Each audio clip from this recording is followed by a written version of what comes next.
You're watching a Syndicate program.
The Sarlacc Digest Shadow Council.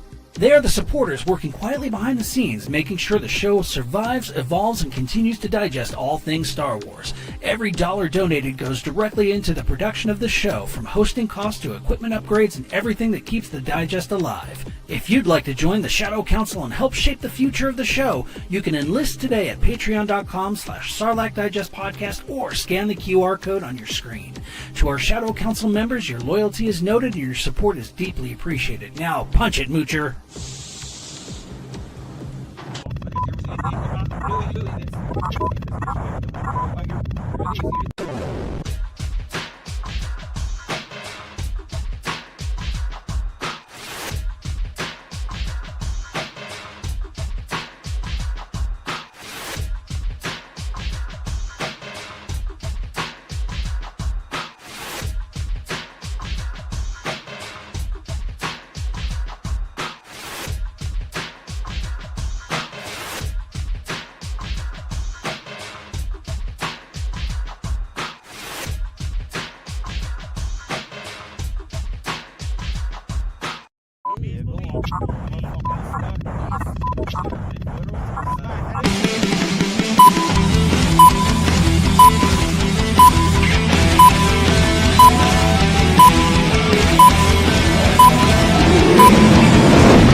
What's up, everyone?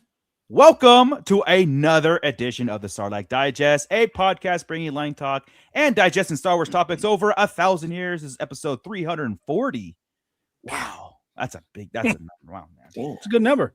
Yeah, being recorded on January 14th, 2026. I'm your host, Dark Moocher. I've got Scott Solo here. Didn't we just leave this party? What's up, nerds? How's it going Weekly, today? baby. Weekly. I know. Keep it up. It'll be daily. If they ask. Jojo Binks, Joey is broke. Joey is here. Well, what's up? You can't leave the party if the party has just arrived. Yes, I see some people popping in and says, why is Ernie at a certain time? Ernie is not going to be here. He is on call. It sucks for him because we've got some up his alley talk coming in.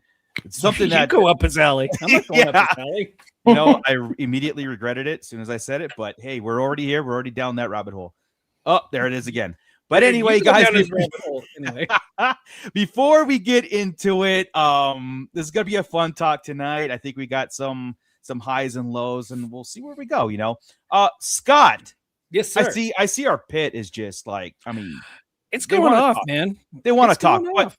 let who's in there? Who's in there? All right. Well, we've got the Star Wars Collective. I mean, what better place for a collective of Star Wars people to be than here, right? That's right. I mean, That's right. that's right. We got Ray Stanley in here also. What's What's up, Ray Stanley? We got Don the Dad Dorn. He's chilling in the chat. We've also got Stu John Jedi. Nice. Do it. He's using that got- new emoji. I love it. Yes. Rhino Hobbies is in the house. We What's got up? Mr. Santo 1414. What is up, Santo? Heck I yeah. must skip over Just Joe because he's just below us anyway. He's already here. Aw. So I know. Oh, okay. All right, fine. We got Joey in there. Just Joe. Is With he the just Joe halo. or is he JoJo broke? I don't know. It's just Joe. Just Joe. We got Mando Mike in there. Yeah, he is a big D. Then we've got Commander Bly in there also talking about the big He's D. all I about don't the know what's D. going on. He is all about the What's D. up, Bly? Let's see who else we got going on in here. We got Oh, here, check it out. We have got Matt Logic Matt is Logic. in the house. What's up, Matt Logic? We've got Gavin Connor.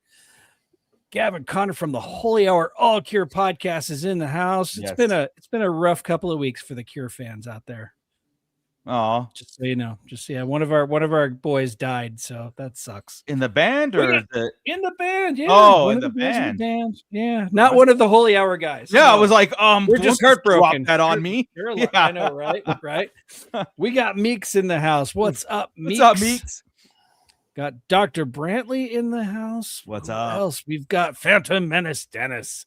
He's here. Best name. We've got Carbonite's in there. You Yes. know, Don the Dad Dorn is a retired postal carrier, and Carbonites is now doing a postal carrier series. I'm like, Oh, really? I might have to order those for Don the Dad Dorn. We've got James Morrow in the house. Then we've got B-Sum. What's up, B-Sum? And Oh yeah. Cassidy. Cassidy's in the house. What's up? Good Lord. Got Nicholas Hollows in there. Scrolling down, we got Mr. Star Wars 1138. Awesome. What's up, dude? So if you want to get a shout out, just say hello, and we'll Yeah, give you a shout out. get the Why not? conversation going. And I That's see right. some people already talking about the Disneyland changes and stuff like that. We could get into that real fast, or just start the whole conversation off with that. Let's go for it. For those of you who don't do the parks or really doesn't care like what's going on, I mean, we've always said this, right? If you don't do Disneyland, at least you do it once. You have to go to Galaxy's Edge, Right. the Star Wars land, East Coast, West Coast, whatever it is. But now, and in the past, has always been controversial when they started, right? A lot of people just wanted a live-in, breathing like Tatooine. Go into the cantina. I want to see Darth Vader walk around. I want to live in the Star Wars as we know it. And of course, Disney went their way of like, we're going to do a whole new area. We're going to make it a story. It's going to be canon. There's going to be books around it. Everything around it is like a story that they're doing, rise around it. Well, it's not working, right? I mean, it's not working in the way because, and I think it's because it's the whole tripling down on the sequel thing, and people want to see Darth Vader in a Star Wars land. But again, the story doesn't allow for it, right? Yeah, I think that's part of it, and I think another. Well, go ahead, and then we can get it all down. I would just wanted to set it up, make sure everybody knew where it stood. We got Wasted Youth Caper. Smash the like button. Awesome. What's up? So much. And yeah, thank you for checking in. So you got, so immersive, exactly. Stu John, immersive. You know, the Estes, the sequel trilogy area in the slum right now, right? Yeah. I think it's look, how it's divided again. If you guys haven't been there, you know, like I said, if you ever go to Disneyland, it's great for the one time, and it's a great immersion, it's great feel, but it is a sequel kind of stuff. You got Rey walking around now. Before you had Rey, Kylo, First Order stormtroopers, and they had Val, right? Vimerati. Okay, yeah. So a character created just for that. There was no aliens. They're not, now they have droids. And now they started introducing Mandalorian, and I think there was Ahsoka. Ahsoka, Grogu. You know, starting to Boba kind Fett's, of like, yeah. So Boba Fett's walking around. Hera was walking around. Chopper's out there rolling around with R2. It's a lot of good fun. They're covering a lot of different Yeah. Ray is hot. Ray is hit. yeah. Dr. Bradley Galaxy says you will never find a more wretched hive of scum and villainy. That's what we want. That's what people want. Ray Stanley is bringing on Darth Vader to Disneyland. Like, okay, so in Tomorrowland, separated from Galaxy's Edge, you got Darth Vader, you got Stormtroopers, Boba Fett, and like people go nuts. They go absolutely nuts over it. The response of the Mandalorian coming in and Boba Fett and Ahsoka from in the Galaxy's Edge, I think is people are like, that's what we want. When they see the droids, that's what we want. So Disneyland finally, after all our talk and all the stuff that we've been asking for as park goers, make it a original trilogy night. Change it up just for a weekend or a month or in May, right? Right. We had been talking about doing seasons, right? Because they do seasons of the Force every year. And that's whenever they turn Space Mountain into Hyperspace Mountain on the other end of the park. And that's whenever you've got Vader and the Stormtroopers and C-3PO and R2 walking around over in the Tomorrowland area.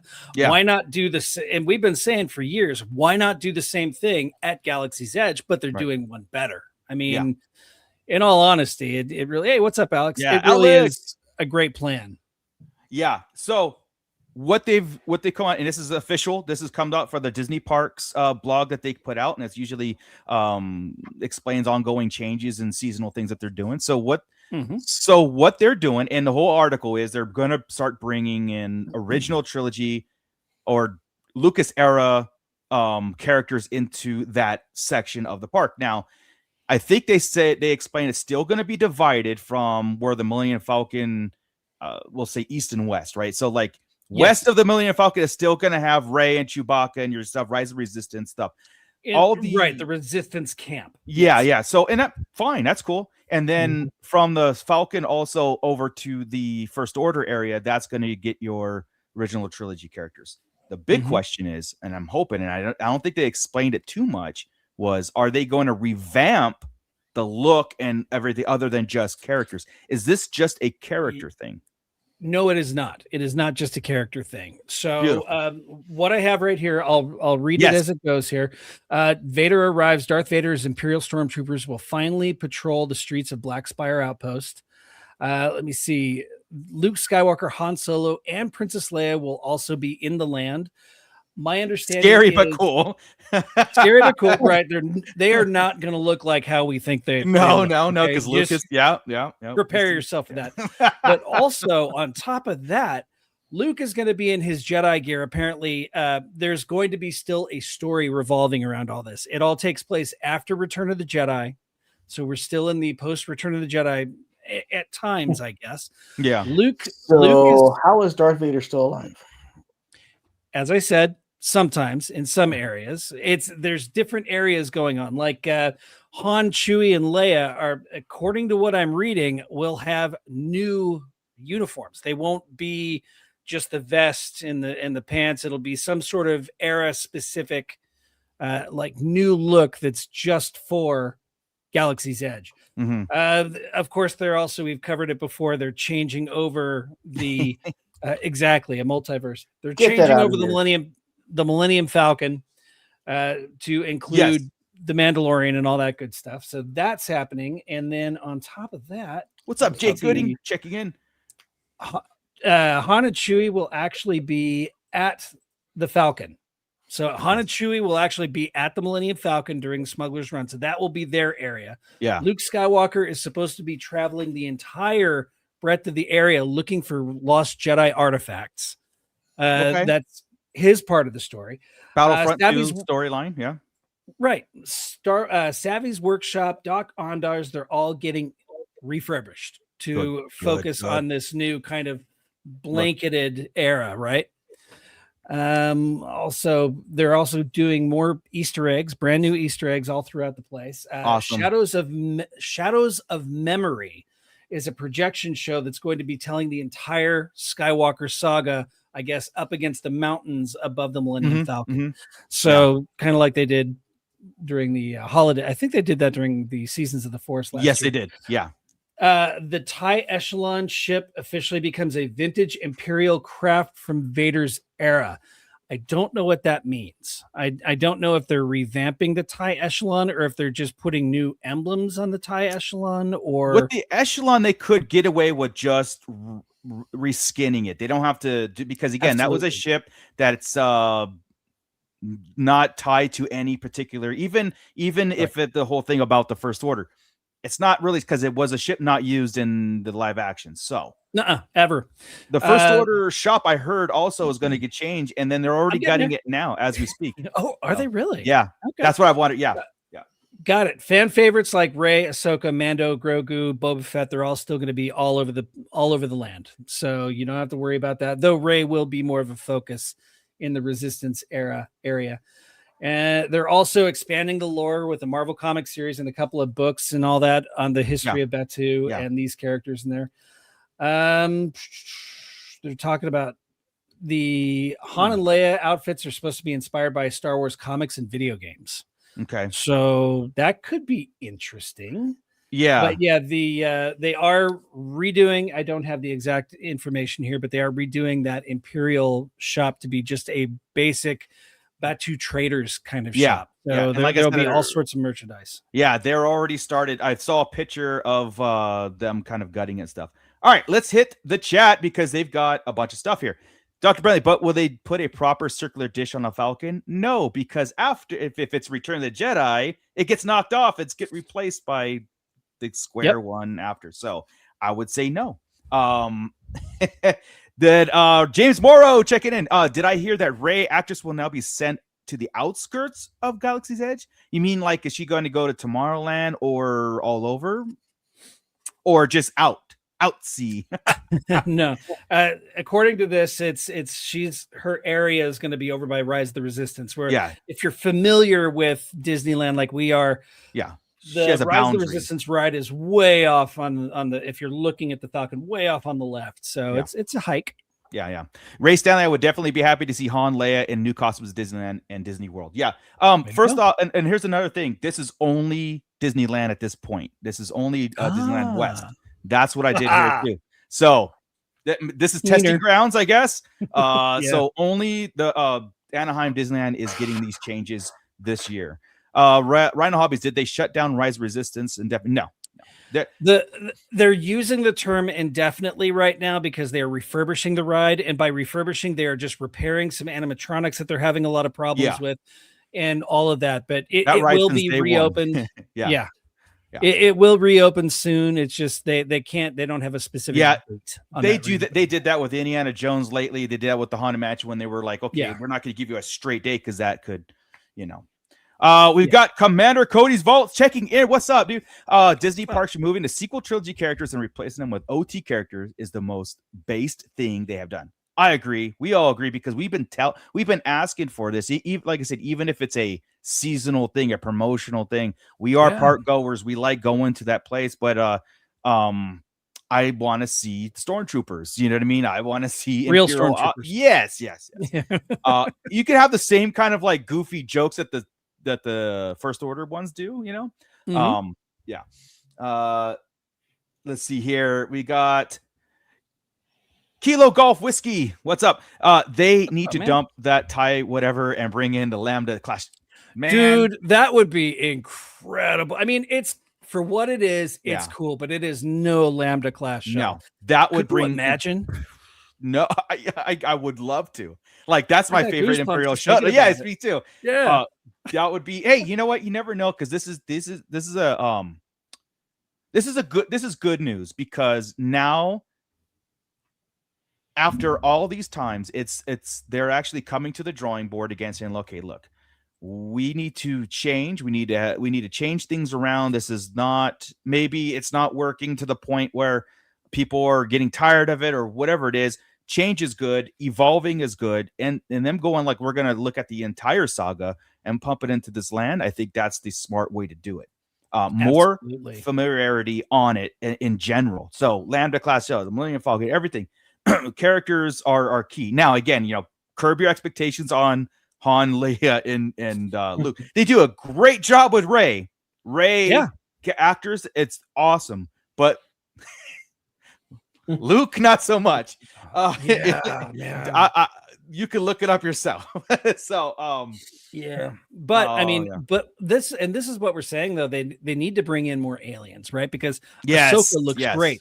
yes. Hera looks amazing. Yeah. Bring in more alien creatures to I walk agree, the man. streets. You know? Yeah, but this is a step in the definitely a step in the right direction. 100%. Like I said, it's in a lot of terms, a lot of people, this is righting the ship, even though that it's Disneyland is always changing, it's always evolving, it's not going to stay static for too long.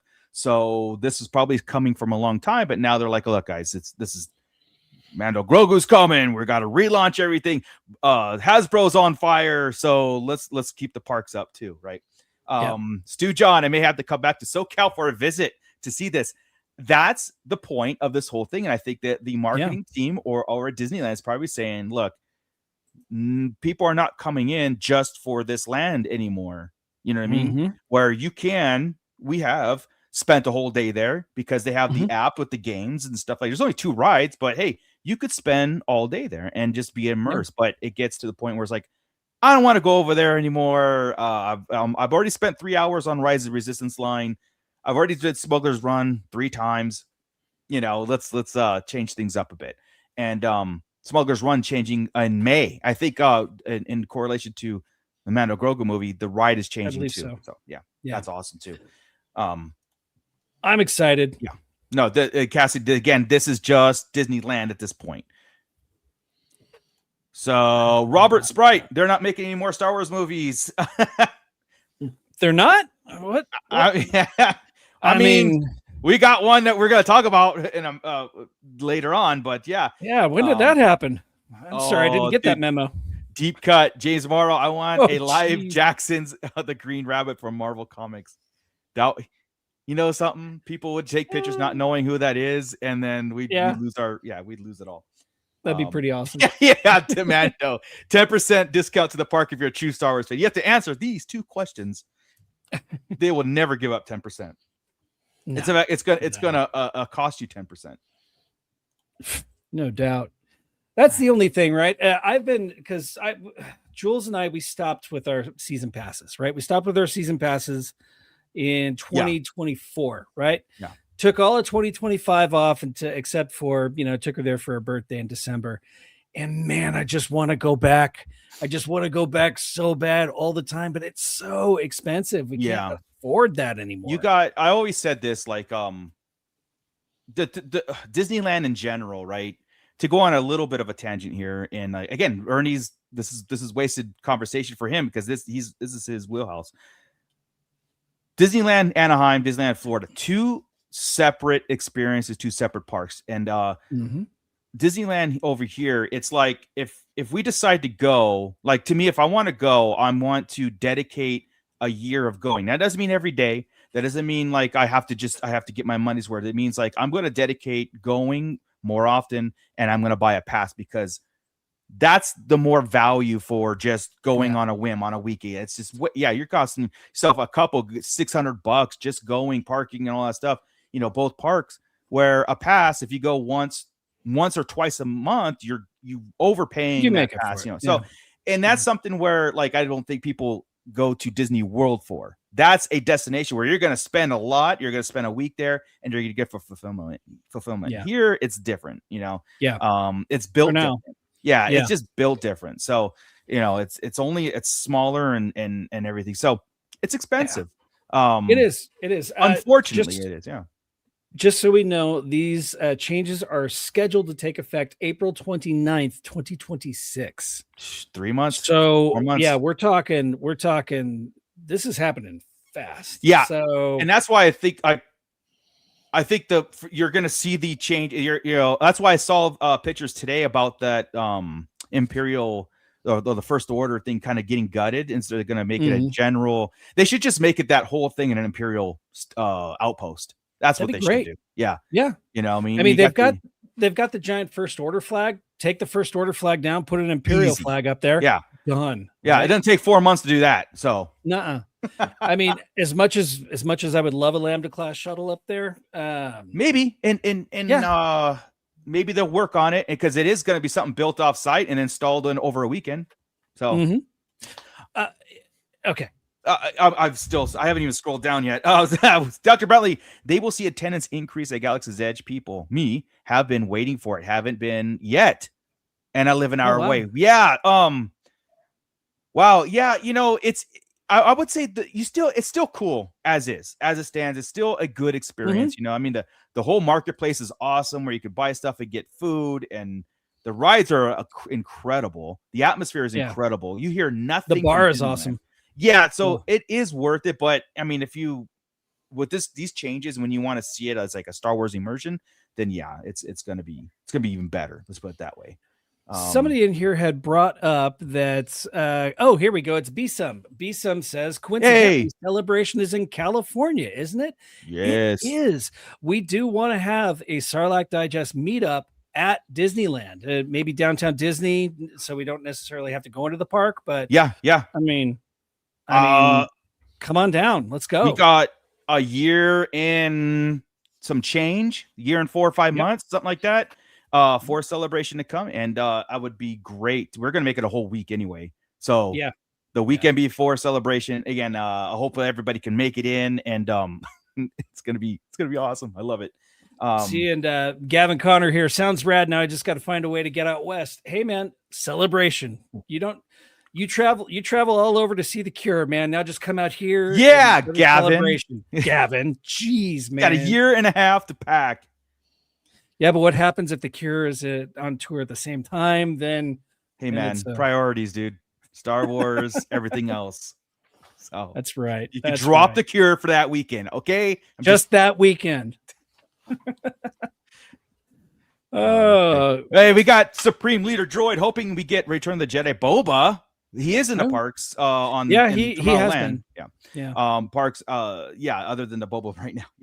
Yeah, he is over, like I said, in Tomorrowland. It's a weird kind of thing when they have the Star Wars celebration thing going on or whatever. It's like Tomorrowland takes off, it's all Star Wars, and then you have Galaxy's Edge, which is like I look, man, in a perfect world, you take Star Tours, you put it over into Batuu, even on the outside of it, where you like for the outsiders going in, and then the exit is in Batuu, some way where you exit and you're in a Star Wars land, and dude, that'd be rad. Yeah, Art Henderson would love to go down to Cat, dude. Again, if there's any date, it's Celebration. So, let's make it a big thing. We don't know when next time it's going to come to the East Coast. Usually, it'll rotate.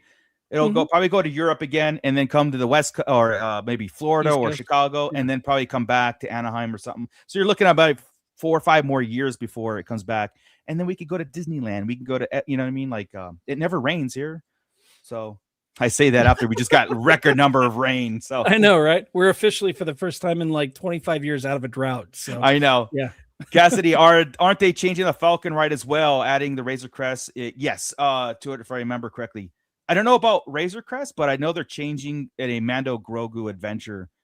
Right. The Razor Crest might be there. We don't know. The only image I saw was the Mando in his jetpack flying alongside the Falcon. That's so I'm sure they'll be intertwined. Dude. Yeah.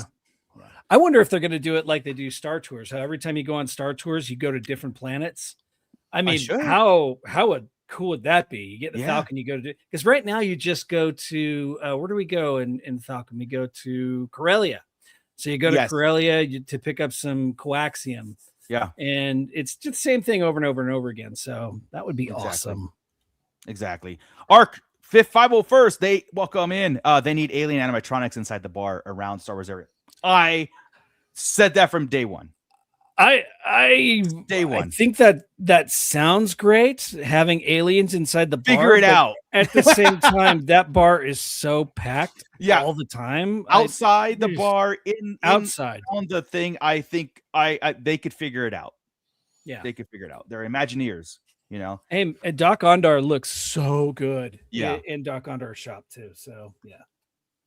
Hey, Ray, Steve, like I said, make plans. Start making plans. Wish I could come to Star Wars Celebration and see everybody. Like it's gonna be really cool, man. Hey, Hell Runner's here. Hey, there you are. Hell Runner. We didn't even have to say his name. Yeah, I was thinking it though. I was thinking it. Yeah. Bought it 3 times. Supreme Leader Jordan hoping for a pod race ride one day at the park too. Yeah, I mean, I think they could take the Star Wars or Star Tours concept, the Millennium Falcon concept. They don't need big roller coasters, outdoor roller coasters. You know, Disneyland's not known for that anyway. And definitely give us the pod race ride. It's primed for a third attraction at that park. Now, there was talk about, so if you're looking at the Millennium Falcon over in the right-hand corner next to the Millennium Falcon, there was talk about a restaurant or some sort of a stage show restaurant there, revolving around a hut or something. But then, you know, the freaking pandemic kind of put a kibosh on everything. It killed a lot of momentum. It did. Yeah. So hopefully once they can get the numbers back in the park, back in this end, they'll see that, hey, you know what? Star Wars is alive and well. Let's go ahead and do a Jabba the Hutt. Since we're going all throughout the saga, do a Jabba the Hutt themed, you know, bar. Hutta. Restaurant. Yeah. I'm down. Bondage Brittany is checking in. They could have saved the Gorban set from Andor, made a theme park event where disgruntled fans can protest Disney Star Wars, then get beat up by KT Joyce. Dude, come on. I'm down for that. Oh my God. That's funny. Let me see who else we got going on in here.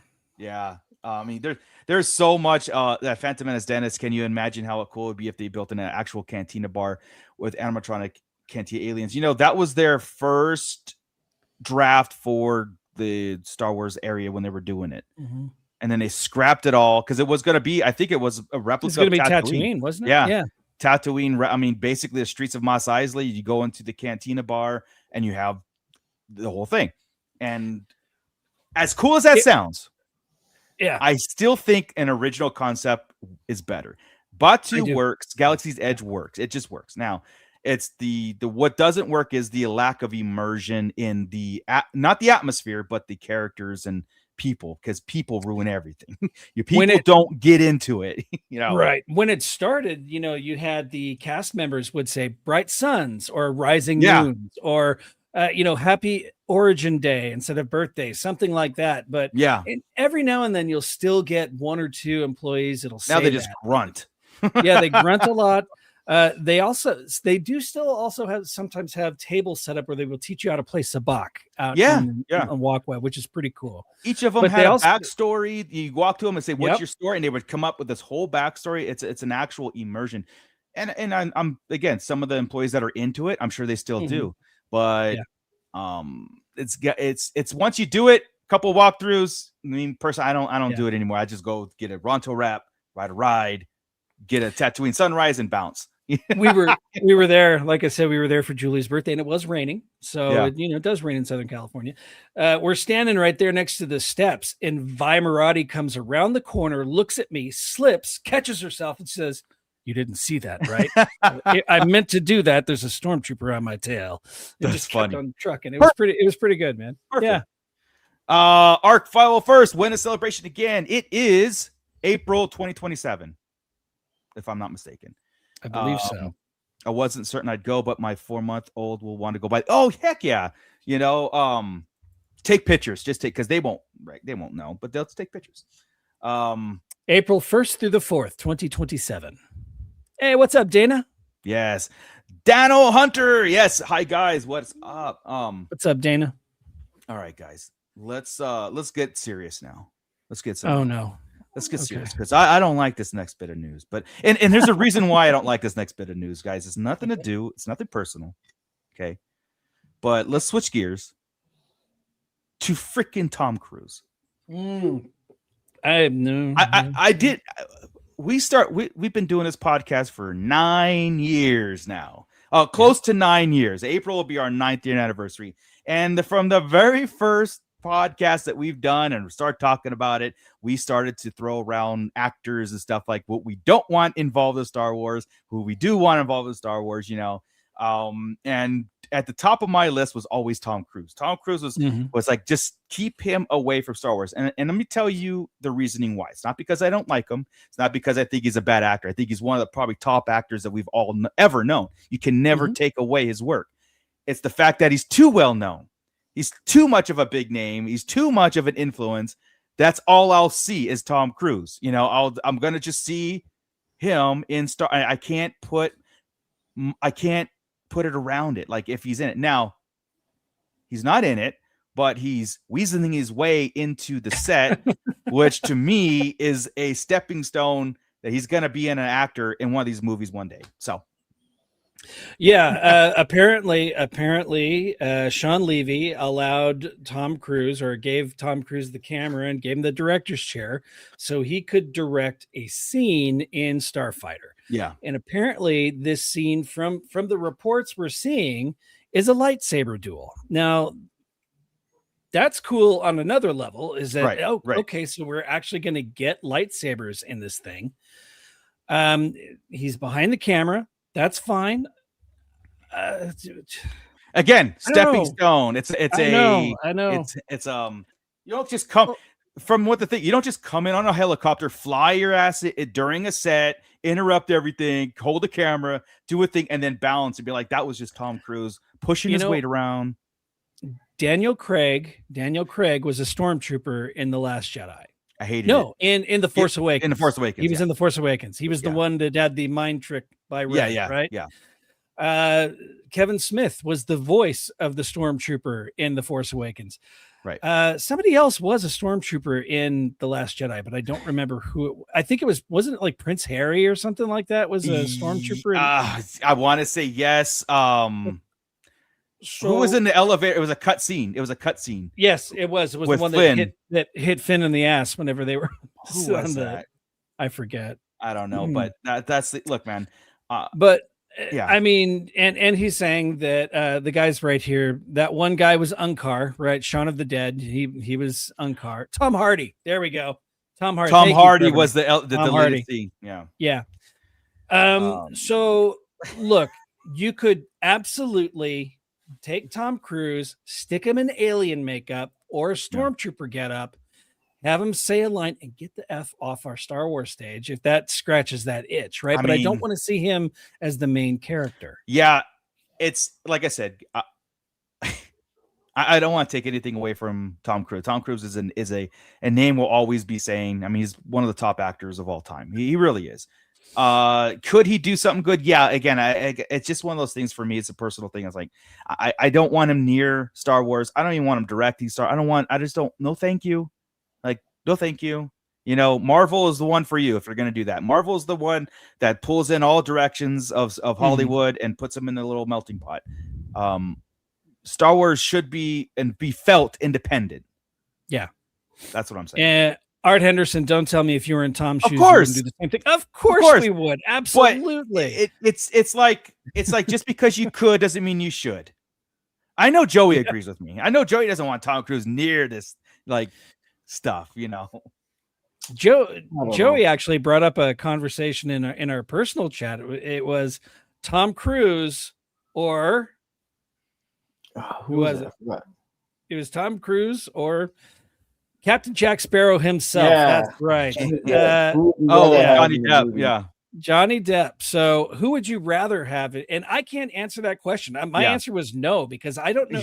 Well, I don't know which one I dislike more, because Depp, I like Johnny Depp back in the day, but he essentially is now Captain Jack Sparrow. Every time I see him in anything, he opens up his mouth, it's the same accent, it's the same drunken, I'm gonna do this thing over here, you know. Yeah, he's basically Keith Richards. Yeah, as an actor, I think Johnny Depp will do it better. He can actually bring character to any role, and Tom Cruise is like, Tom Cruise is a one trick kind of thing. He's an action star. Johnny Depp is more versatile. Johnny Depp is more versatile, and you could throw makeup on him and be like, "Oh crap, that's Johnny Depp in that alien costume." But Tom Cruise, I don't think you can. See, now I look at Johnny Depp's old work, like Edward Scissorhands or Sleep. My favorite non-Star Wars movie is Sleepy Hollow, and Johnny Depp is the lead character in that. There was a certain point though where he became Captain Jack Sparrow, and everything he does. I now see him in cologne commercials on TV where he's talking like Captain Jack Sparrow, hawking a cologne. It's like, what? Yeah, this is now he has become this thing now. Whereas Tom Cruise, His Irish Yeah, accent always also sucks. it really does. Look, man. Okay. Yeah, here's. I want to talk about versatility here about two actors, right? Yeah. What was that movie with the German? He played a German trying to kill Hitler. He was one of the German officers, like whatever. Oh, right. Uh, you guys know what movie I talk about. Well, the Valkyrie. So I don't know if this is the case, but this is where my head goes. None of them could. They had to speak English in the entire movie with their normal voices and normal accents because Tom Cruise could not do a German accent or whatever it was. That's to me. So they just made a creative decision, like just film the movie regularly. Everybody will buy it. Yeah. But anyway, I see the pit here. A lot of people like Johnny Depp and don't like Tom Cruise's. One comment that was up there says, don't put Tom Cruise anywhere near Star Wars. And that's where I'm at. Like I said, I think Star Wars should always be treated as an independent everything. I don't, like I said, even big name directors scare me sometimes too, because they have their own reputation on hand, so they might cut corners and they're not gonna take chances. A up and coming director could probably take a lot more chances, and really dive in. Like, does Steven Spielberg have time to really dive into Star Wars lore to do something correct, or is he gonna do what J.J. Abrams? You're just like, okay, this makes sense. We're just going to revamp. Yeah, make it look good. They don't care. Bullcrap.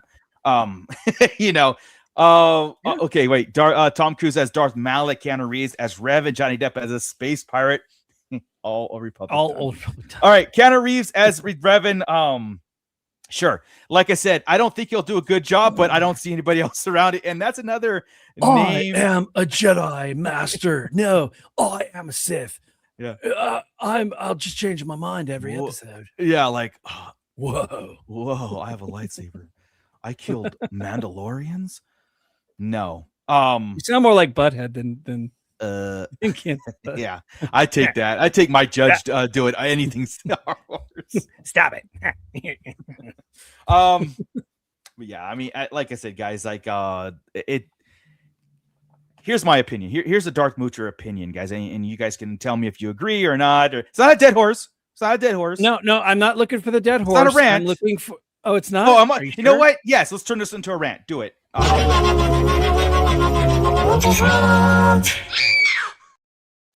All right.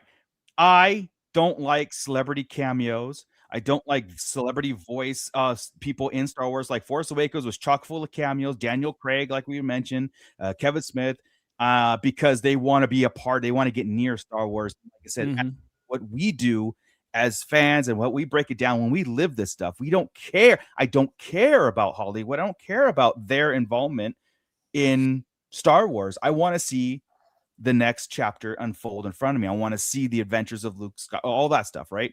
So it angers me sometimes that celebrities get close to Star Wars for zero for zero care about the product itself, just to say I was a stormtrooper or I was a voice actor or whatever it was. Now, Unkar Pluck, Simon Pegg, who did it, because he did an actual character, he was hired. Yes, that's fine.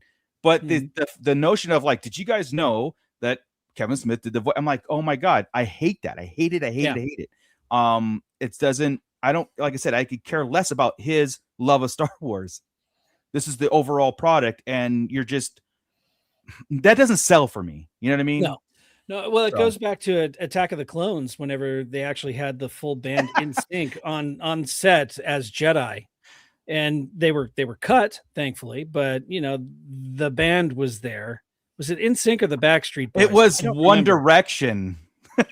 Don't ask me how I know, but I think it was One Direction. I don't think so. Wanted to be what about we'll have to look it up, but I think it was. Yeah. What about this wasn't a movie, but how did you guys feel when they used like Jack Black and what's her name?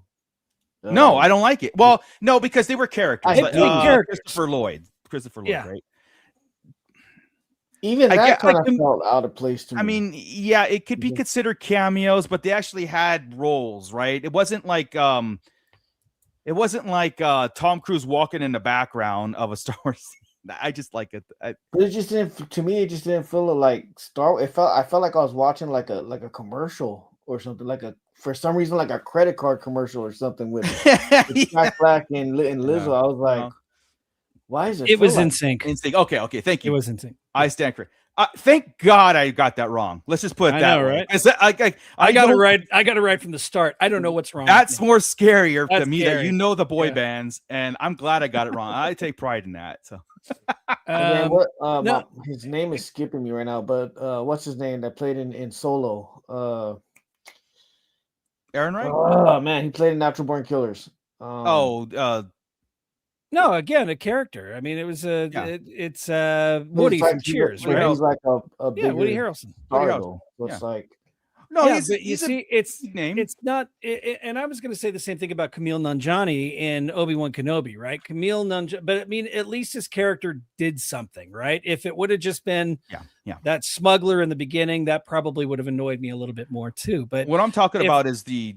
Go ahead. Go ahead. Finish. Yeah. No, and I agree with you though. What you're talking about are like the actors that pop in, put a helmet on. Oh, look, that's me. Yeah. And you can tell there's somebody else, right?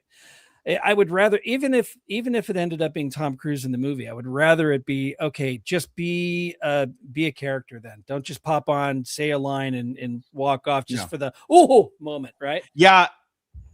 We have no control over it, regardless. You know, they're going to do what we're going to do. Again, especially Tom Cruise, who just flies in on a helicopter and, like I said, weasels his way into the set. You know, again, it's a slippery slope in my thing. It's like the next thing you know, episode 10 is going to be starring Tom Cruise, you know, Right. like Dr. Brantley said, you know, like that would bring an audience. Yeah. Dr. Brantley says, Cruise is good at action. If he stays behind the scenes, he could be good at this. He has never gotten to do a sword fight in his movies. Not even Last Samurai. Really? Last Samurai? Yeah. He may have some cool shit waiting to get out. Yeah. Look, man, like I said, there's, it's a weird notion being on this side of it, right? Like not being an insider or, you know, like making all that stuff, but like as somebody, we take Star Wars a little bit more serious than any other movie, right? I think I speak for myself, and I think so. To the point where it's like, and I know it's different times and everything, but you know, Star Wars was made on a shoestring budget, on a razor's edge of success, and it was done because there was passion pushed or propelling it. You know, there was such a passion that it needed to be done and had to be done in a way, whatever, you know, how it could, funding and stuff. So I guess maybe I naively bring that to the future projects, even though Disney's behind it and they got money and they could throw it. So maybe I'm not in that. Maybe I should change the way I think on, like, if there's money there and there's people that have the expertise and they're big names, let them in the door and let them have at it. My concern is that if that's all it's going to be, and it's going to be a Michael Bay film, and that's where it's like, easy. You know what I'm saying? Like, that's where I come from. That's the side of it I come from. I don't mind actors coming in and playing a role like a Christopher Lloyd or Jack Black or whatever, you know, because in that episode they did something. It wasn't just like Jack Black singing over the thing, right? See, now Art Henderson here, he brings up one that kind of bugs me a little bit. I mean, I get it, but give cameos to people that deserve it, like John Williams, Episode 9.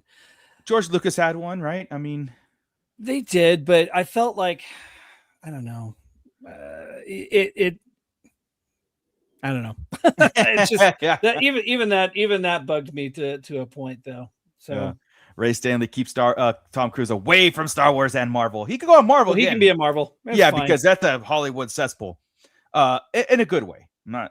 I say cesspool in a good way. Yeah. Wait, you guys take Star Wars seriously? I mean, you know, we take Star Wars seriously, just not ourselves.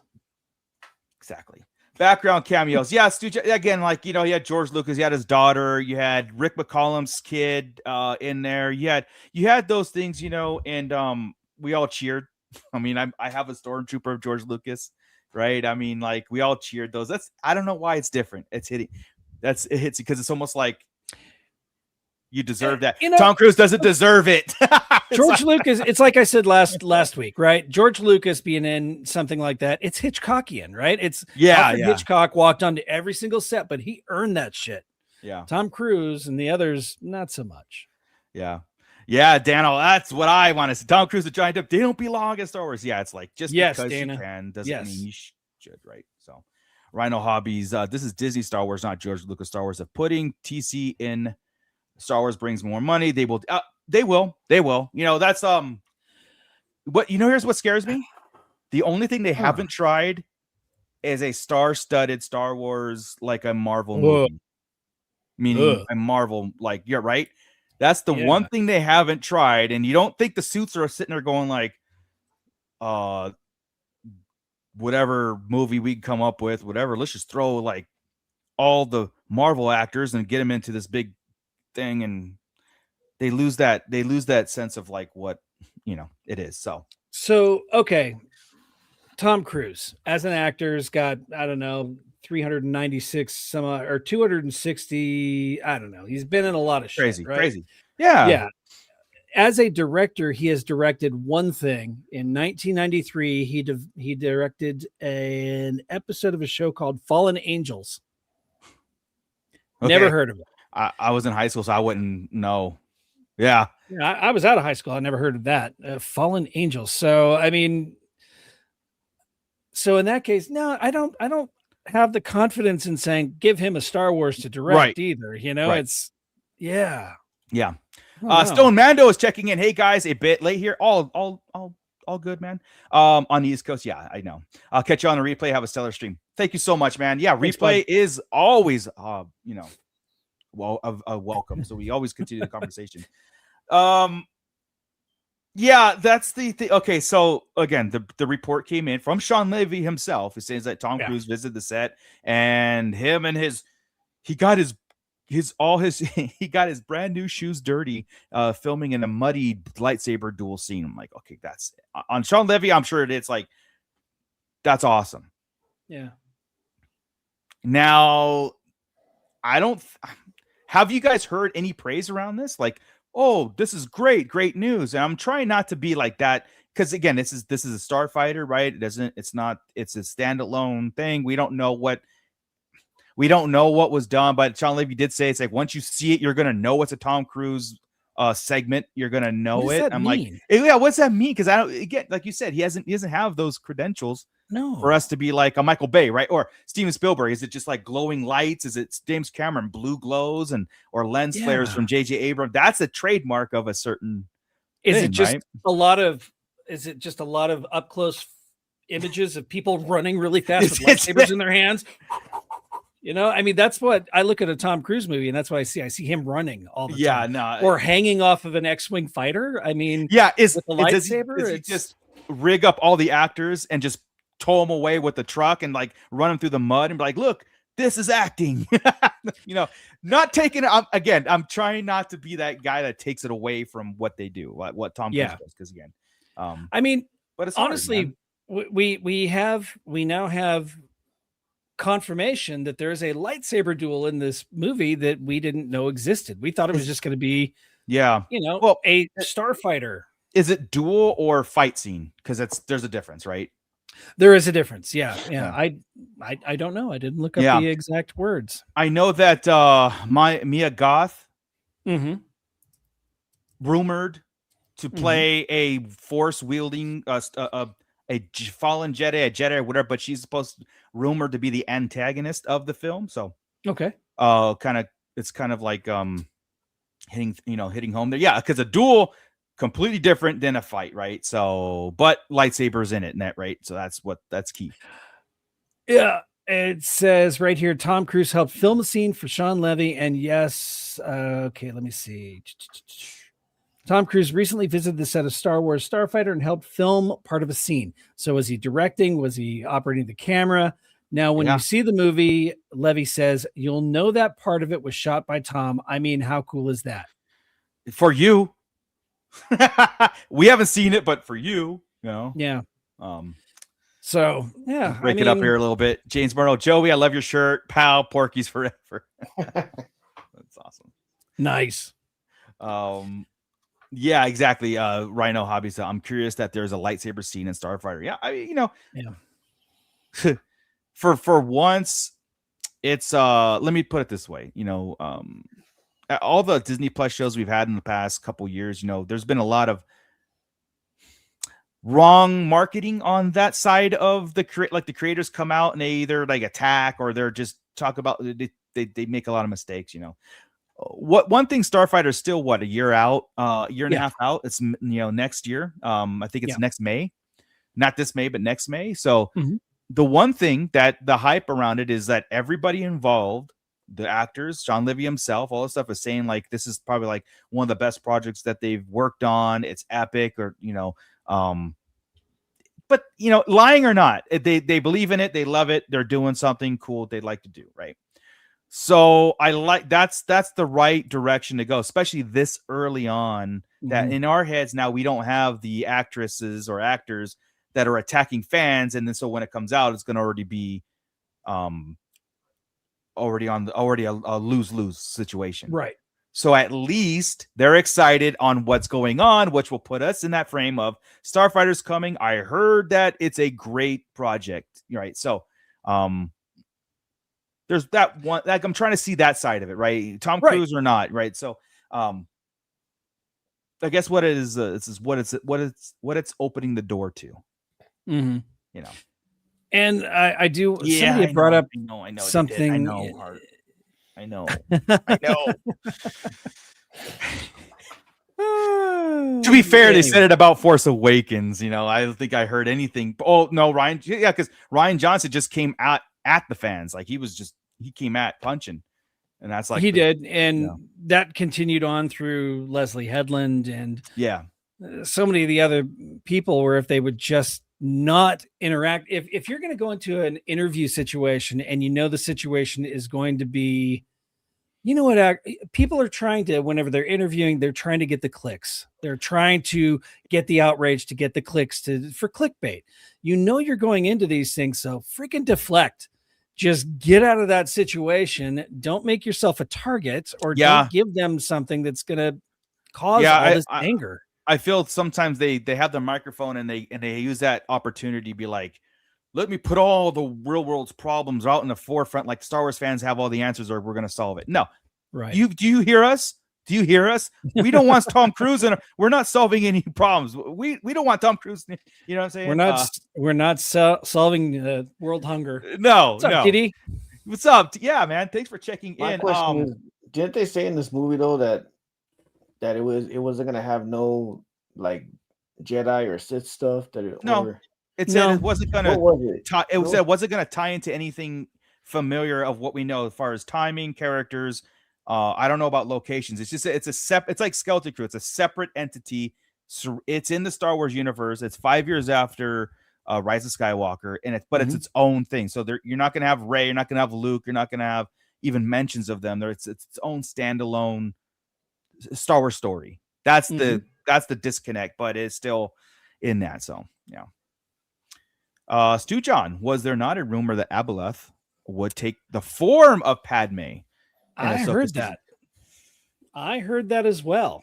That Natalie Portman was possibly on deck for Ahsoka season 2. Yeah. I got goosebumps. Dang it.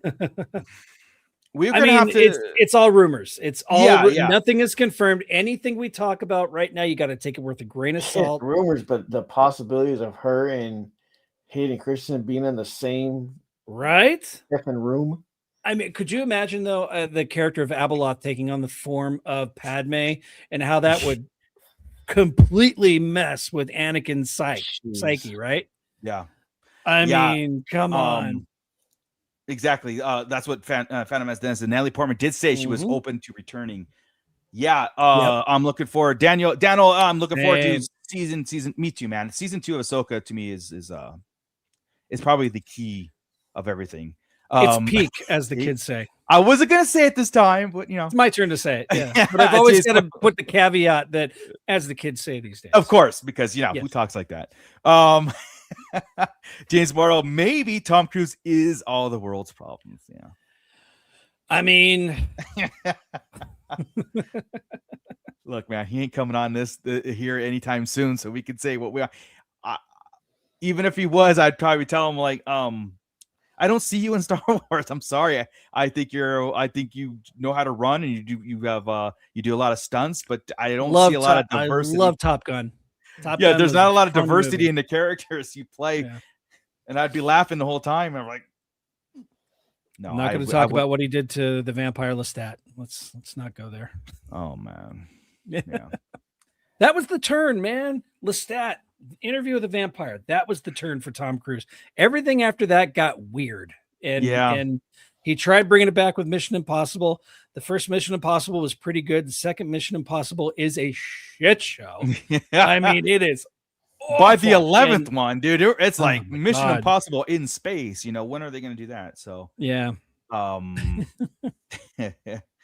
yeah, Ahsoka. Like, okay. So I think we would have to do a deep dive on Abeloth too, like to try to get everybody up to speed on it, because just in case. But that's up to Dave Filoni too, and Jon Favreau, right, to kind of like get a character in there and make people understand where this character is and what it is, and taking the form of Padme just for that psyche stuff. I think that'd be epic, you know, because otherwise what we're doing again, it's just another chase to get home, right? So yeah. And Dr. Brantley Portman de-aged me better than Hayden, and I'm in. They wouldn't have to. I mean, if Abeloth, right, a properly aged Padme would be about the age she is now, I think, isn't it? How many years has it been since? Well, it was no, she'd be about 5 years older than 10 years older than she is now, I think. Because you got to think. Yes. Yeah, okay. So all right, a little bit of aging, but I think if Anakin saw any semblance of Padme, however old she might be, he'd be like, Padme. Yeah. Yeah. You an angel? No, I'm an Abeloth. And how that's dare you? Yeah, that's great though, because I am not all that. I know who Abeloth is, right? But I did not read those stories, so I need to dive into that. Yeah, we'll have to do a deep dive and try to break it down and try to study it all together with the pit and try to get, like I said, myself up to speed too on it. You know, to try to really understand it. You know, because I do think she is coming in Ahsoka season 2. There are some signs that point to it. Yeah, because there's the hieroglyphics on the pyramids on Peridia that point to it. Mm-hmm. And Dave Filoni created the Mortis. You mean Abeloth? You mean Abeloth? I thought you meant Portman. Yes. Oh no. Okay. Abeloth did the deep dive. Yes. Yeah. And again, he created the Mortis arc, so why not have the mother in there and bring in an EU character? So full circle, man. If the father, the son, and the daughter are all out of the picture, bring in the mother and untapped or untamed power. Yeah. I mean, could be interesting. In risky business, Stu John, Red Bucket de Mornay. Yeah, I know. Yeah. Oh yeah. Tom Cruise run acting as P. Yes. You can still run, dude. I try that. That's the last thing I ever do. That will be the last thing you ever do. Yeah. TD3 Trooper is Ahsoka 2. Yeah, season 2 happy. Yeah, of course. Yeah. So it's was supposed to be this year. It's done filming. Yeah, they're in post-production right now. Yeah, they're in post. The only question is the only question of really it was really because it wasn't on the Disney Plus slate for 2026 now on their little conference call, but that could have been an oversight or something that they can't nail in a release date yet. So maybe they just left it off of the Disney Plus thing. So in what I'm speculating is going to be either the end of the year, like Christmas time, or early 2027. I think, and also I think they don't necessarily want to commit just yet to a release date because maybe it has something to do. Maybe something else is coming out that might be leading into it. Like a Tales of or something. I mean, they sneak those in all the time. Like, let's sneak those in on May 4th. So, but we're gonna have Mando. We're gonna have Mando in that time. So, or a little after. But that's I'm sorry. No, go ahead. We need Mando to come out because Mando is coming out. We're going to see that. And I think we need time to digest that because that should lead right into the Ahsoka season 2, right? Yes. And whatever else is coming. So give people a chance to see it. Yeah. So to recap, as far as we know, as far as projects coming out. We have Mando Grogu coming out in April. Oh, I'm sorry, May of this year. So not just right around the corner. I'm waiting for the marketing to heat up on it, and I'm putting my money on Super Bowl for another teaser. Super Bowl is what, February what, Joey? February 6th? No, February. He doesn't know the Raiders aren't in it. I don't know because the Raiders ain't in it. So I can give a See? fuck. Now I'm gonna have to watch it because if there's any kind of hint of And neither are the Chargers. okay, all right, dude. That's at least Is that a thing? Yeah, it was. I follow it this amount. February 8th. Okay, so February 8th, and that still gives us 4 months. That's a good frame. Millions and millions of people watch it. You get the hype. I still think they need a hype train around it, man. Mando Grogu cannot just hit the theaters with a couple commercials, a couple movie posters, and that's it. They can't do it, man. They can't have this big return to Star Wars in theaters and just be like another movie. I agree. I wholeheartedly agree. I do think that what else do we have? We've got Shadow Hunter coming out, right? We've got Maul, Shadow Lord. Is it Lord? The Darth Maul. We don't know when the release date of that is, but yeah. So the only two things slated for this year right now is the Mando Grogu and Shadow Lord, right? For a fact. Now we do have a couple of other projects that are in the works. Like there is a Visions project. There's a Ninth Jedi spin-off. Ninth Jedi series. Yeah. Yeah. And I've also heard that it is possible that the Ronin is coming back as well. I thought the Ronin was supposed to do another standalone spin-off. That's what I was thinking two too. spin-offs from Visions. I expect another Tales to drop sometime too. But that could be Celebration too, right? Yeah. And then I do think Ahsoka, again, it's done. They're in post, and so I think it'll be at the end of the year. So it's gonna be a banner year, and then going into Celebration is gonna be awesome. So yeah. Next year is going to be killer because not only do we have Celebration coming, we've got Starfighter coming out in 2027, and we also have Celebration and the 50th anniversary of Star Wars itself with the original cut, Star Wars 77, if you will, for those. The original cut before it was A New Hope is coming back to theaters as well, upscaled also for 4K. So. 26 and 27, man, there are going to be all we got to do is survive it. That's it. If we can survive it and get there, it's going to be a couple of banners. I already don't leave my house. So I don't know how, I'm like bunkered in here. So, Ray Stanley, they have the Mando movie poster up at Cinemark Theater. I have to look. Nice. I got to go steal that. See that. Yeah. Yeah. I want like I said, the Taco Bell stuff to come back, oh yeah. Do it. Yeah. Like I said, will we see a full Mando Grogu trailer during the Super Bowl? I look, man, that's the prime. That's prime time. That's when I feel myself. That's the kickoff. If you wait any time after that, it's when they should, because that's going to be a big audience. Absolutely. Yes. Absolutely. Like I said, dude, if this is the big return, if this is what what station does that play on? Super Bowl? Yeah. It's gonna be on either Channel 2 or CBS or Fox. CBS? Oh, CBS or Fox. See, if it was ESPN, I would say for sure because it's owned by Disney. So, but I don't know. They don't look. They can't afford a cautious. They can't afford a cautious step of marketing for a movie of their own. They can't afford it. They got to go for it. I don't care if they feel, if Disney or whatever they feel the movie is not, just make it, fake it, fake it. Yep. Usually CBS or Fox. CBS. Thanks, Meeks. Thanks, Joe. What's up? It'll be on NBC. Oh, NBC. Okay, cool. It's going to be on the Peacock then, huh? Star Wars 77 in 4K because I want to see all those sweaty whiskers on Uncle Owen's face.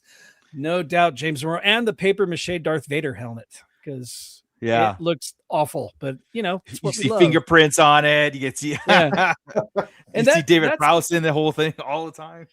That's a great question, though. You see it all? Coming back, everybody always loves to see their favorite movies in 4K or whatever the latest version is. It are there some movies that are best left with just good old fashioned VHS level quality? Is Star Wars one of those movies because of how I don't want to say ramshackle it all was, but I mean, come on, it was kind of put like you said, a Yeah. shoestring budget. Oh, you'll see, you know, parts from models and stuff that are all on it. You know, it's you'll see the cutouts of the TIE fighters, the black bar, the black oh squares. yeah, around. yeah. The You'll green, see all yeah. all of that, and Yeah. it's gonna feel weird, especially these times we're spoiled. Yeah. So yeah, on one hand, I just want to see despecialized. That's all. That despecialized. Yeah, like every 4K 60s and special. 70s Godzilla movie, you try to watch that in 4K, it's like, no, Yeah. you just can't. And that's my gotta point, be- right? I mean, Yeah. does Star Wars belong in 4K or does Star Wars belong on the old VHSs that No, we it used to belongs watch on on, or VHS. just basic DVD? You know, That was does it need to be upscaled? I think the THS it's remastered, or I mean, that was the purpose of the special edition. Special editions look Right. great. So here's the thing: do we sacrifice some cringe in order to see it beautifully, or do we see it horribly, but then it, you know what I mean? It's like, you know what I mean? We lose the cringe Yeah. factor. Yeah. I don't know. I think we're That's just the funny thing, how bad it is, and it was magic back then. yeah. It's still magic, man. I don't care, warts and all. I'll take it. I It's just want to see it. real. I just want to see it on the freaking big screen again, right? And I don't want that. I want Obi-Wan's house to be a painting. I don't want it to be some kind of like weird.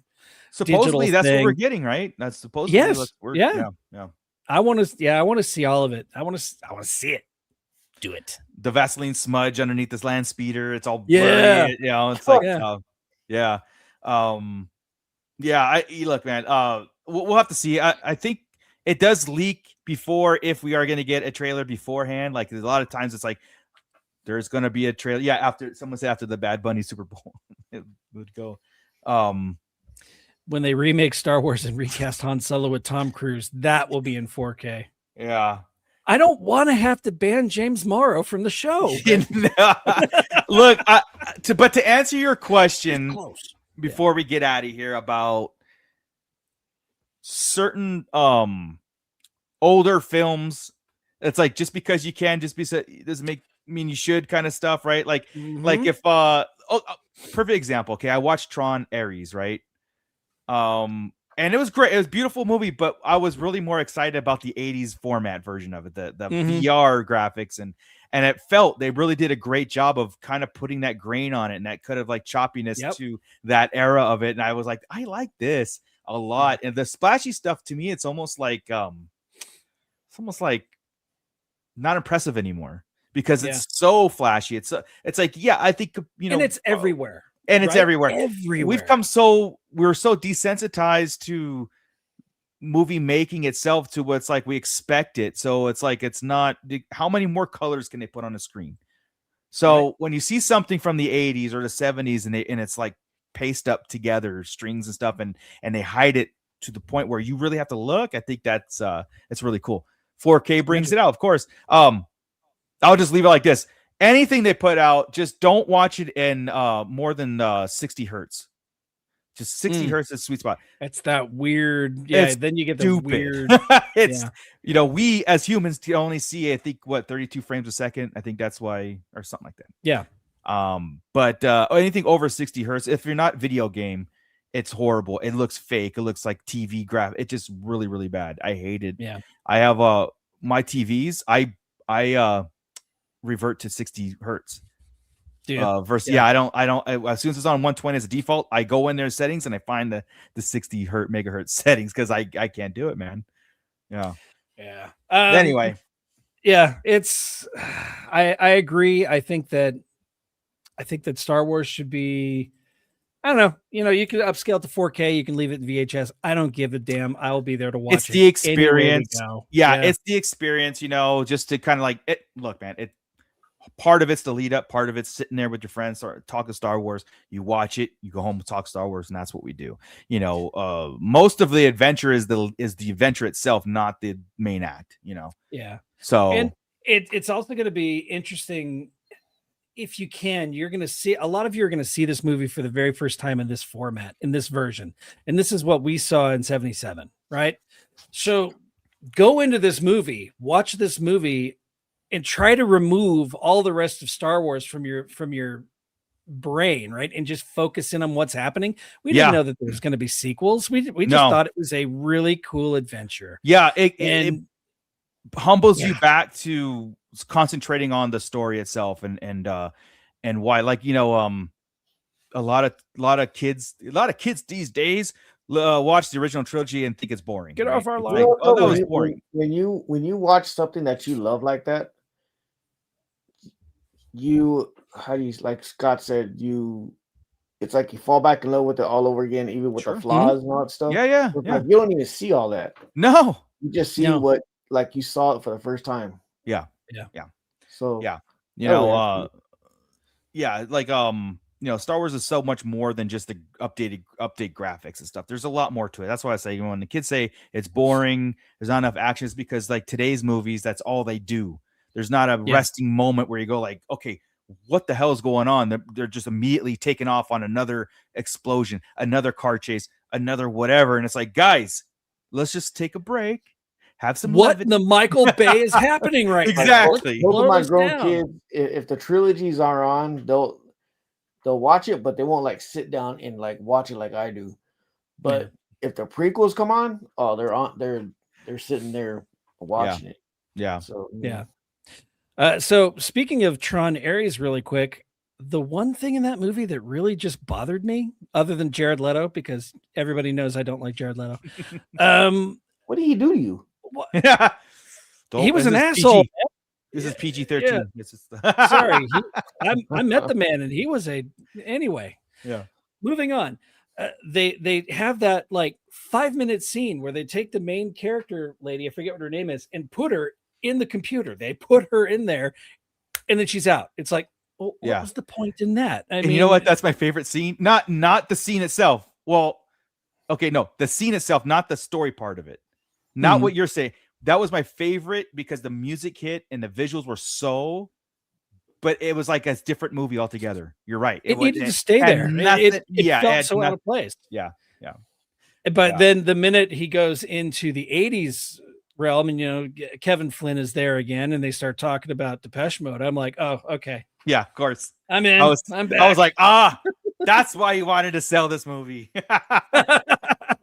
No, it's just that scene. It had no point to it. Anyway. Look at Hal Runner. Look, man. I only put up with you because I love you, dude. Oh my God.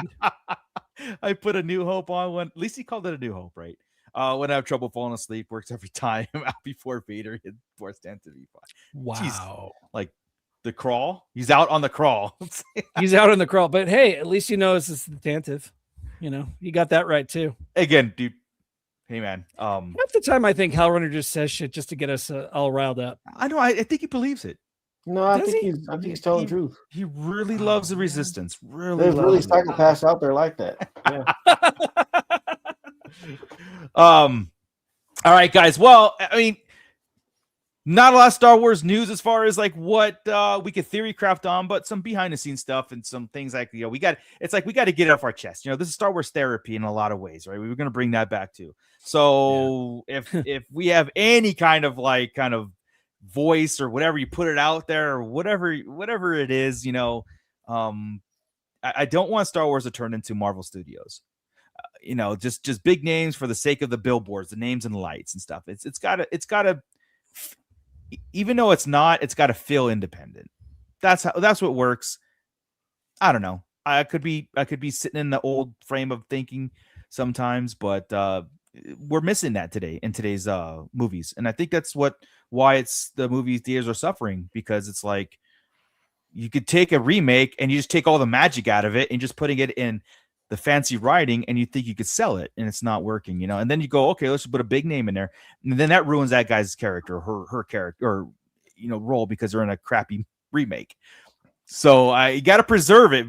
Star Wars is a very delicate, preserved box, and when our notion growing up, when we only had 3 movies and then 6 movies, with the notion of nothing else was ever going to get made, we were content with that. We came to terms with that. So a lot of it is like, for me, it's like, well, all this is bonus material and it's kind of a secondary EU. So I have my 6 movies and I can always take that and be good. You can right off to the sunset, like how Indiana Jones should have ended. That's right. So, Here, just for this poor man right here. There you go, Mando Mike. There's 2 out of 67 comments that have been highlighted. You're welcome. So now your average is a little bit better now. I can't put half his comments up because they're not family friendly. Yeah, they are. Yeah, for Joey. Hey, I remember For Joey's family. Yeah, it's just on rude. Facebook and coming across a Star Wars fan page thing, and they're talking about the whole Tom Cruise thing. And I came across a comment, and this dude said, "It." How do you say it? He said, "It ain't Star Wars unless it's a bunch of English actors. No, unless it's a bunch of no-name English actors." Yeah, and I was like, "Well, I like my Star Wars. I'm good with that. That is my Star Wars." Yeah. I said nothing but English actors in Star Wars. That's it. Yeah, no-name English actors. Ewan McGregor is Scottish, but before Star Wars, Ewan McGregor had like what two credits to his name, and now he is Ewan McGregor. You know, he had Trainspotting and I think one other film, that I know of. But yeah, let's keep them all from across the pond, and I love make them the villains. Yeah. I love it because our actors here can't do English accents. So. What are you talking about? Tom Cruise is great at it. Guys, we are weekly with the toy chest, and Tonto 1414 brings up a great point because, again, if you guys want to talk Star Wars toys, our Monday shows are hitting every single Monday at 5:30 Pacific, and of course on replay. And Santo 1414 kicking in with the "Did you guys pre-order new Black Series?" I'm getting the Star Killer. I pre-ordered everything that dropped today as far as Black Series, and Star Killer comes out soon. 28th, I believe, the 28th of January. Yeah.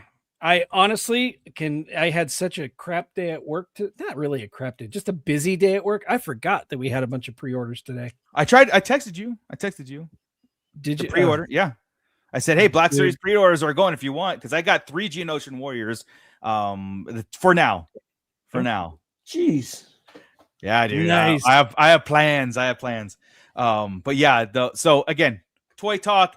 We'll see in a couple of days for that. We'll go Toy Chest and we'll break it all down again and have some fun. A lot of big news for Q Squadron Cassidy in our chat here too. And if you're good on the replay, he's going to be on with us on Monday because he is going to hit 1,000 backers on his Kickstarter. If you guys don't know, description is in the link below. Check it out. Go follow. See him on Monday. Let's get this going. Again, in the description below is our Discord, our syndicate Discord that we all belong to. Anything, even me now. Yeah, Scott, you want to talk to Scott Solo after the podcast? He's in there. He only gives you like 1 minute a day to get in there and get everything in. So he comments and he bounces. You get 5 minutes. But link in the description below, guys. Join that ever-growing Discord. We are over 100 members now, 110, I believe, and it's everything. You guys want to talk toy photography? You want to talk film, comics, Star Wars, of course. Anything that the SKN network is doing. It's all there. It's one cool place. It's a lot of fun conversations to be had. So I implore everybody to go there, check it out. Even if you're new to Discord, see what it's all about. It's fun. There's no obligations to, if you just want to just see the conversations going on and interact if you want to. So it's essentially an old message board from the early 2000s. Yeah, there's a lot more capabilities on this, but it's such a cool place to hang out after hours, right? So again, guys, I will see you guys on Monday for a Toy Chest. Links in our description below for all our affiliates and everything. I thank you guys so much for so just hanging out with us, talking everything, let me vent, let it get it off our chest, therapy, now I'm gonna go to sleep. Do you know who I'm thankful for? It's like Thanksgiving. This is who I'm thankful for. The Shadow Council. That's right. Yes. AJ from the Forbidden Panel, Blitz Transmissions, Brian C, Cassidy B, Cliff, Commander Bly, Commander Cook, Crystal E, Don the Dad Dorn, who's probably in bed now, Eric Grubb, Flavy Davy, Gavin Connor from the Holy Hour, All Cure Podcast, Hal Runner Base. Sometimes I'm thankful for Hal Runner Base. Always thankful for James Morrow, Joseph Bailey, Chris K, and Luke O, both from across the pond. Our man Meeks, who is an incredible human being. Yes. Everybody should befriend Meeks. He is a great guy. We've got Mervine Balanos, Matt Logic, Muftak is back, Nicholas Schaefer, Obi-Wan Kenobi, Rhinoez. I did it. You got it. Rhino Hobbies, another great guy. Fun to hang out with. Absolutely. Stu John Jedi and Troy Dodson. If you want to be one of our amazing Shadow Council members that donate to us every month, it all goes back into the creation of this product we bring to you weekly, twice now a week. Just log on to patreon.com/Sarlacc Digest podcast or scan that QR code right there and join in on the fun, damn it, or become a channel member. We've got so many channel members, and then you get thank you awesome to the channel emojis members too. Yes, yeah, thank you guys, and hit those emojis. Let us know what you guys want to, and see what we could do for memberships going forward. So we love you guys. James, you know what? That's exactly why we did it. It's exactly why we did this podcast anyway. It was just a distraction from the real world. It's just boring out there, man. It's old. It's old. I don't like it. No, it's grody. I'd rather just stay home. Yep. All right, guys. Thank you so much again. Thank you, guys. We'll see you next week. Scott. Right. Yes, sir. Keep it nerdy, everybody. Bye. Be good. Be good humans. Or androids. Or droids. Yeah. This is Grand Admiral Thrawn. You are listening to the Sarlacc Digest. What a fascinating play on words.